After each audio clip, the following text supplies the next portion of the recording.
previously on We Live Here. I have been turned down numerous times only because I have an eviction on my record. One eviction on my record for an apartment. That was not my fault. I had nothing to do with it. Hey guys, it's me, Camille. And me, Tim. And we are starting the show today with just a little teeny tiny, itsy bitsy Spider. Shameless plug. Of our Twitter page. Mm-hmm. So, we talk about our Twitter all the time on the show, and our handle is at We Live Here STL. So original. Very original. Anyway, you guys know this is where you can find us on the internet, where you can ask us questions, leave a story tip, and, your complaints. That never happens. Never happens with our show. Actually, it happened pretty recently, like just a couple weeks ago. We got a complaint from someone by the name of Smug Liberal. Smug Liberal. We all know Smug Liberal, right? Yeah. Actually, the Smug Liberal. Smug _ Liberal. Yes. And we don't want you to think we didn't reach out to Smug Liberal, because we did, because we were really intrigued by his or her tweets. I mean, it could be a bot. It could be a bot. I don't know. Anyways, we digress. Let's just read the tweet that came our way, and it came after we made an appearance on a great public radio talk show by the name of 1A. It's from WAMU and NPR. Joshua Johnson's the host, the big national talk show. Anyways, they were in St. Louis, and we were talking about segregation in St. Louis. And the Smug Liberal tweeted us, quote, "Small quibble with the use of, quote, segregation, as it implies an institutional act to separate people rather than people who decide to live where they want to live for whatever reason, be it class or race, etc." End tweet. End tweet. Mm-hmm. So we tried to get in touch with Smug Liberal to talk about his or her or bot's tweet. They never hit us back up. Nope. And you may be wondering, why are we bringing this up? Because it just so happens that this issue that the Smug Liberal has with the use of the word segregation, it fits right into today's episode. Yeah, because there is a common myth that segregation just happened. That's not true.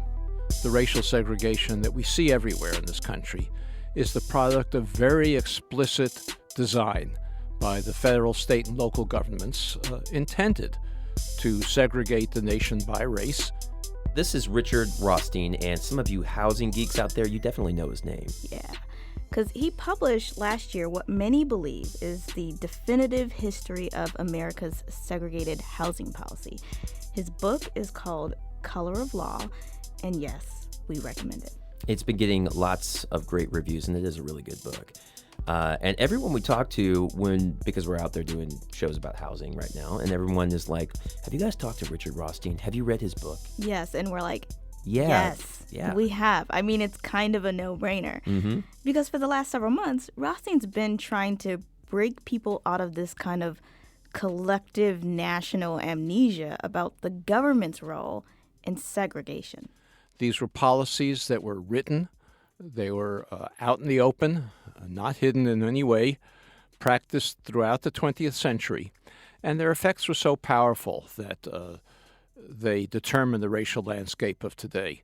Rothstein says St. Louis is like a great example of what segregation policies look like. Mm-hmm. In fact, suburbs like Ferguson or Jennings or Berkeley wouldn't exist if it weren't for federal policies that mapped out where black people and white people would live in our region. If we understood this history, we would understand that this government-created, explicitly racial policy that segregated every metropolitan area is unconstitutional.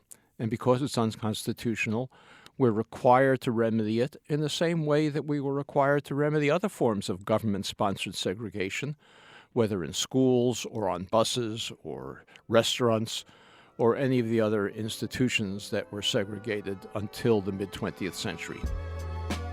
This is the one that we've not dealt with, and we've not dealt with it primarily because we've deluded ourselves into thinking that unlike the other segregations, this one was created by private practice, not by government policy, and therefore there was no constitutional requirement to undo it. But before anything gets done about it, people have to know about it. Housing is the most important determinant of the social problems that we have today. From St. Louis Public Radio and PRX, this is We Live Here, a show for people somewhere on the woke spectrum.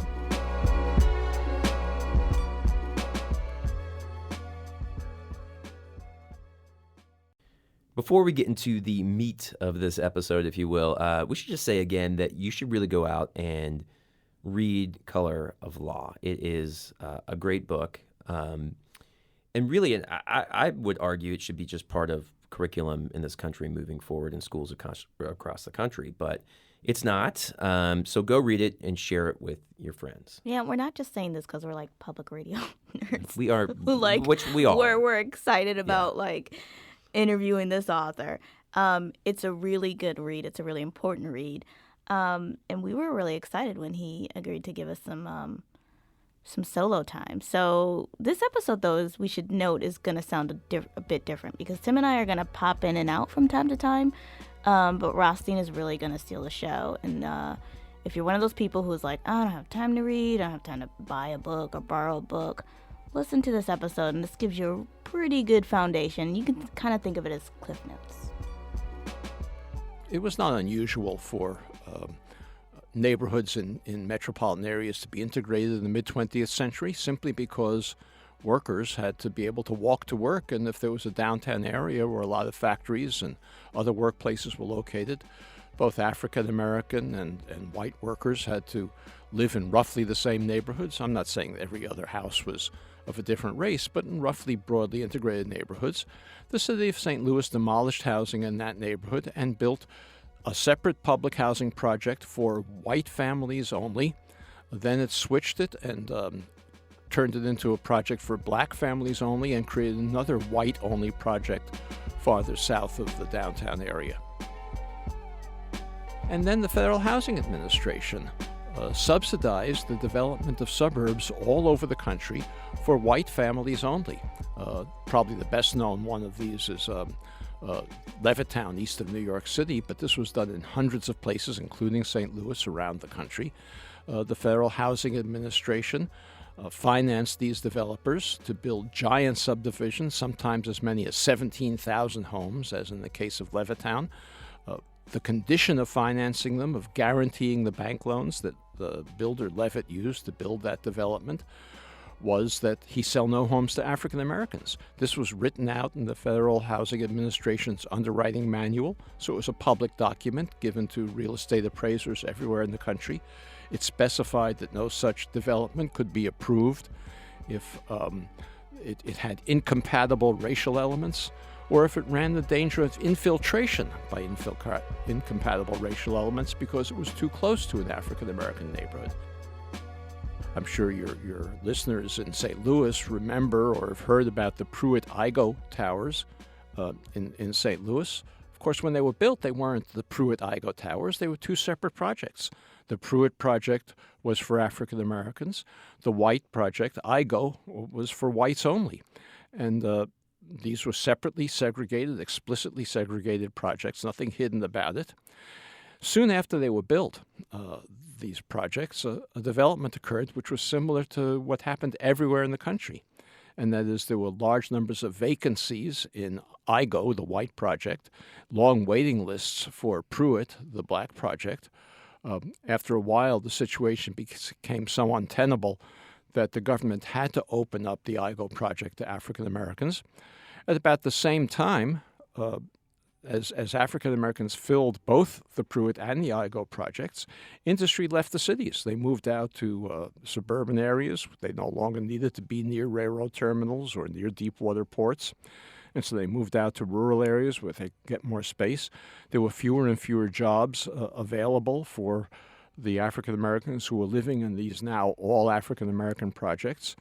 And they became poorer and poorer. And for the first time, public housing came to be subsidized. So these were federal policies, very explicit, designed to move whites into suburbs, keep African Americans in central cities.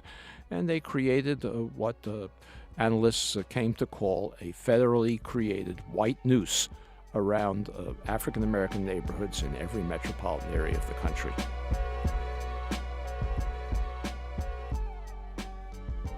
So I want to ask if what we're talking about, what your book gets at, but maybe doesn't get at explicitly, is this just about, a long time ago, people with power in this country decided that they were not going to, or they did not and would not and still do not value Black people, Black life, Black spaces, and so it flows from it. Everything we're seeing flows from there. Well, this country has never dealt with the legacies of slavery, much less of Jim Crow. Nothing in the 13th Amendment provides for the transformation of slaves into second-class citizens. Yet, in fact, that's what happened. At the same time that Congress adopted the 13th Amendment and it was ratified by the states, Congress also passed a law implementing the 13th Amendment, and that law prohibited discrimination in housing. The Supreme Court prohibited the government from enforcing that law, and so we established a caste system in this country, a lower caste of African Americans, a upper caste of whites, and the policies that we followed over the next 100 years accepted that caste system and in many ways, as I've described, reinforced it. During the Woodrow Wilson administration and during World War I, the administration decided that you could immunize white working-class families against becoming communists after the Russian Revolution by making them homeowners, because homeowners couldn't be communists, the reasoning went. The Department of Commerce actually sent community organizers around the country to talk to white groups and tell them that moving to the suburbs into single-family homes was a way to avoid racial strife. That was the term they used. But it wasn't a very effective program because it didn't have any money behind it. Working-class families couldn't afford to move to single-family homes in the suburbs, no matter how much the government tried to propagandize them to do it. But the money came to be behind this program during the New Deal. Once the federal government put money behind it, the program became effective. When did the collective amnesia begin? In 1968, Richard Nixon was elected president. His first Secretary of Housing and Urban Development was a fellow named George Romney, the father of the recent presidential candidate, and now a Senate candidate in Utah. George Romney recognized this history. It was not, as I say, hidden. He announced that the federal government had created a white noose around urban areas, and he proposed a policy called open communities that was designed to desegregate metropolitan areas to assist African Americans in moving into previously exclusive suburbs from which they had not been permitted to move previously. He said he was going to withhold funds from any suburb that refused to desegregate. And he actually did withhold funds from 3 suburbs, one in the Cleveland area, one was Baltimore County, another was Warren, Michigan. And there was a political backlash. President Nixon reined George Romney in. He canceled the Open Communities program. George Romney was forced out as Secretary of Housing and Urban Development at the end of Nixon's first term. And we've had nothing so explicit since. There were some very powerful Nixon administration officials who were very much in favor of Romney's program. Spiro Agnew, the vice president, for example, was a big supporter of Romney because he had been, before vice president, he had been the county executive of Montgomery County. And he experienced the difficulties that Baltimore City was having because of the concentration of low-income families in that city and the refusal of suburbs to accept their dispersion. And so he supported this integration plan. And as I say, it could have gone the other way, but the more conservative, you might say racist advisors of Nixon won out, and the program was canceled. The Supreme Court then began promulgating this notion of de facto segregation. and we've forgotten how it all happened. There's no political support today for desegregation programs. In the meantime, why not just direct resources to Black people, to Black spaces, maybe that are still going to remain segregated, and that certainly are right now, pouring resources in there? Because it strikes me that a big difference with the way that Black people are segregated in this country versus other groups is the lack of resources. Well, you're right, and what you're describing is a separate but equal policy. We should certainly, just as before 1954, we should have improved the quality of Black schools. But that was not a justification or an alternative. It was not an alternative to avoid desegregating schools. By the same token, of course, we should improve the quality of life in existing segregated neighborhoods, but that's not an alternative to desegregating them, any more than improving schools before 1954 was an alternative to desegregation. You know, if you're a white family and you're living in, let's just say, one of the West St. Louis County suburbs, you have a relatively new home, you're doing pretty well. If you were to knock on their door and sit at their at the table and have a cup of coffee with them, what would you tell them to convince them that perhaps they need to start caring about segregation in this country and remedying racial segregation? What would you tell them? Well, I would tell them the things that I've described so far. I would tell them that segregation is not only wrong and unconstitutional, and I hope I could talk to them about their pride in being American citizens who believe in a democracy and believe in a constitutional order. I would also try to show them that segregation is not in their interest, because in the long run, it's doing enormous harm to this country. But fundamentally, I would never argue that every social policy that we need to follow should be followed because it improves the self-interest of every person in this country. Can you just talk about the way in which segregationist ideas and policies continue to mutate and change over time, but essentially have the same negative impacts? I'd say that you're right, although I would emphasize that the structures that were created in the mid-20th century were so powerful in creating segregation that they are still the main determinants of segregation today. As you know, during the years leading up to the burst of the housing bubble in 2008, African American homeowners were discriminatorily targeted for exploitative refinance loans, even when they were qualified for conventional loans. But in many cases, the discrimination doesn't have to be explicit anymore, because the segregation is so built into the structure of cities that even race-neutral policies can maintain segregation. For example, the Section 8 voucher program. It doesn't explicitly say that the design of this program is to ensure that African Americans don't live in white neighborhoods, but landlords are permitted to discriminate against source of income.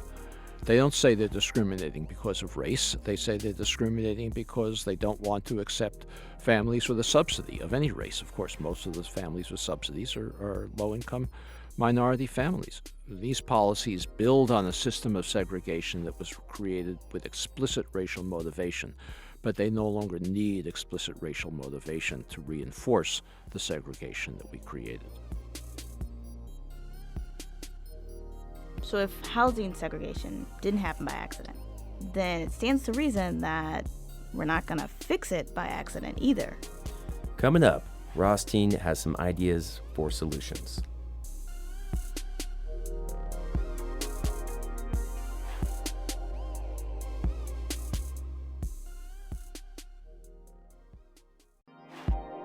All right, let's get back to Richard Rothstein, the author of Color of Law.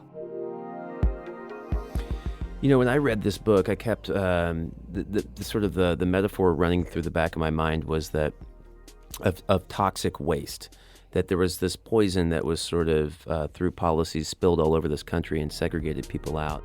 So can you tell me a little bit about what you see as being, from a policy standpoint, some of the remediation that can happen around segregation in this country? One thing we can do, and I emphasize this in the book, is we can stop misteaching this history to our children so that they will be in a better position to remedy it than we've been. I examined in the course of doing this research the textbooks that are used in every high school and middle school in this country, and none of them tell the truth about how the government segregated metropolitan areas. They use the term de facto segregation, which is a historical myth, as though it all happened by accident. They brag about the great effect that the Federal Housing Administration had in enabling working-class families to move to single-family homes in the suburbs. And they completely ignore the fact that these policies were only for white families and that African Americans were explicitly prohibited from participating in it. But after the Ferguson riots, for example, the St. Louis City Council adopted a policy that prohibits landlords in St. Louis from discriminating against people who receive federal subsidies for their rent. That was a very small step forward, but the real problem is not the city of St. Louis, it's the county and the surrounding counties where that kind of discrimination is still permitted. So we could prohibit discrimination against families who have federal subsidies for their rent. It's presently not unlawful to discriminate against them, and that would enable some families, minority families, to move into suburbs that are overwhelmingly white.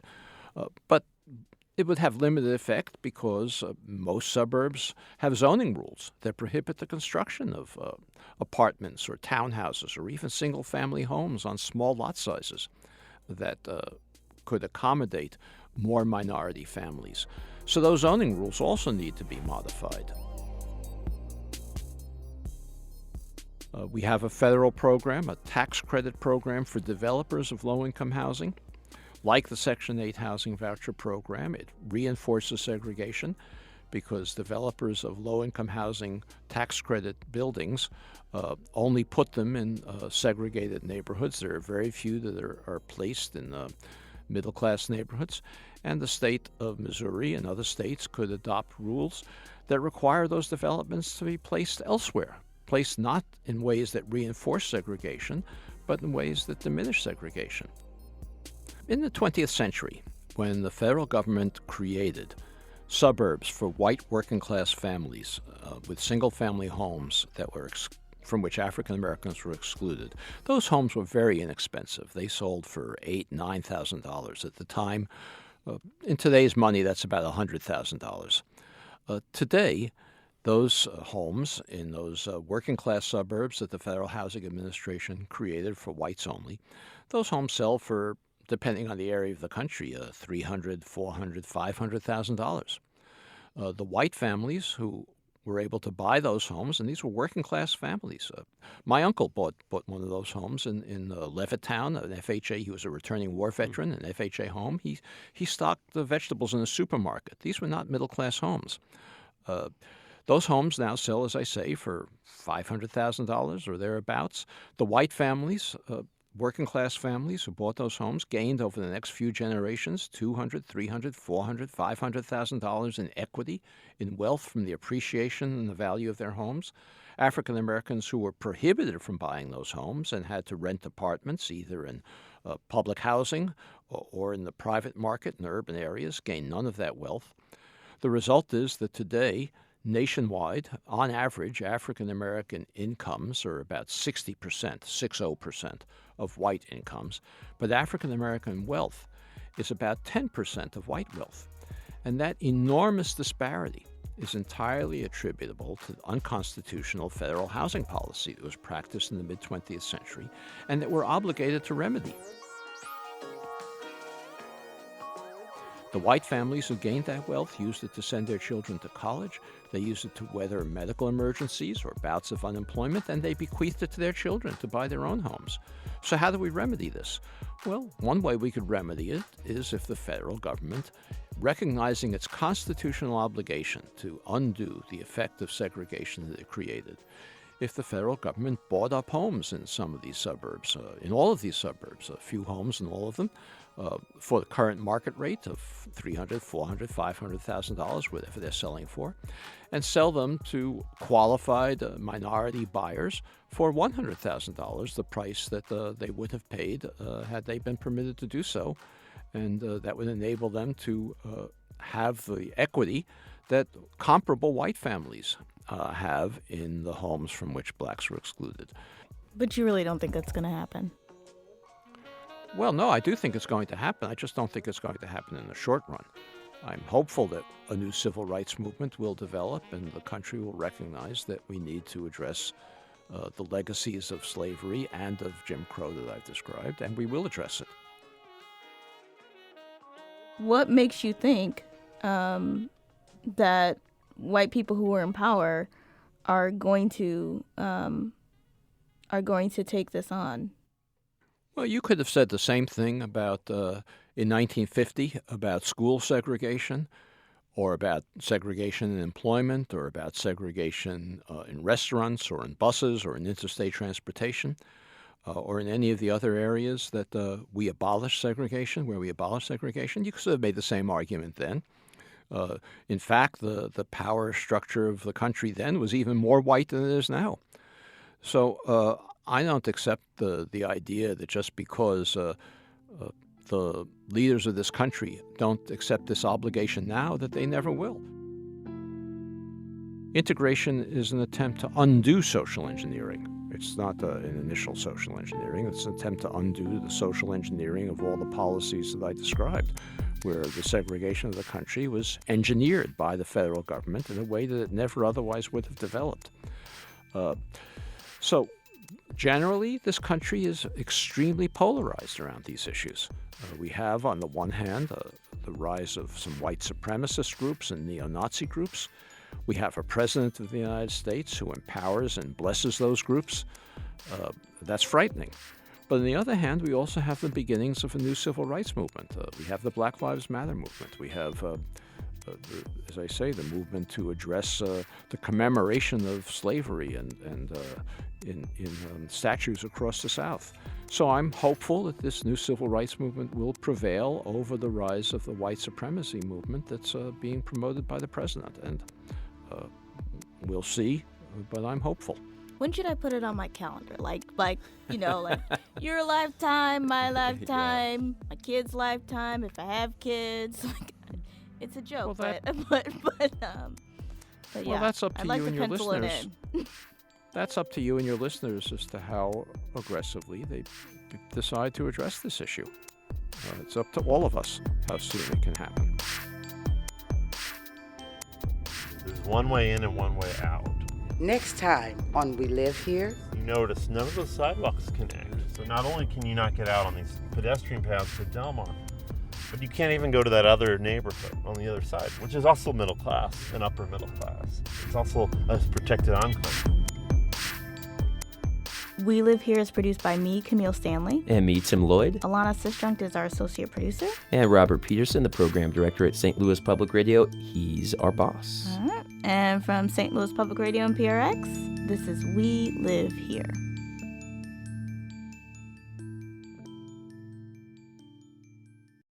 Support for this podcast comes from the Corporation for Public Broadcasting.